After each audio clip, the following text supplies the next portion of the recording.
નમસ્કાર દર્શક મિત્રો, હું છું મહેશ ઠાકોર અને આપ જોઈ રહ્યા છો the Times of Mahisagar news.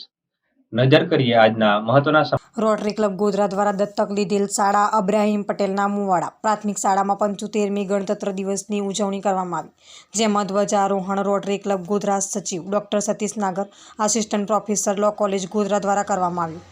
Doctor નાગર દ્વારા ગણતંત્ર દિવસ પર વિદ્યાર્થીઓને દેશને એકજૂટ થઈને દેશના સર્વાંગી ગણ વિકાસમાં ભાગીદાર બનવા માટે સંદેશ આપ્યો, તેમજ ભારતીય બંધારણની વિશેષતાઓ, જેમાં બંધારણ આપણા દેશની આત્મા છે અને બધા કાયદાઓનો આધાર છે અને વિશ્વનું સૌથી મોટું લિખિત બંધારણ છે. સાથે સાથે બંધારણની અન્ય વિશેષતાઓથી પણ અવગત કરવામાં આવ્યું.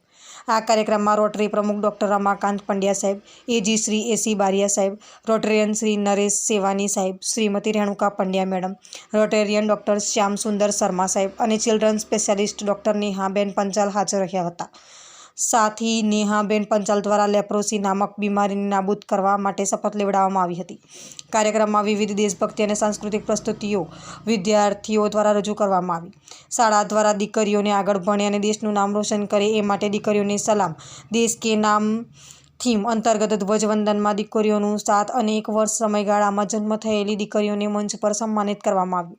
કાર્યક્રમની આભાર વિધિ શાળા આચાર્ય શ્રી કેયુરભાઈ દ્વારા કરવામાં આવી અને સંપૂર્ણ સંચાલન શાળા શિક્ષક શ્રી સતીશભાઈ પરમાર દ્વારા કરવામાં આવ્યું.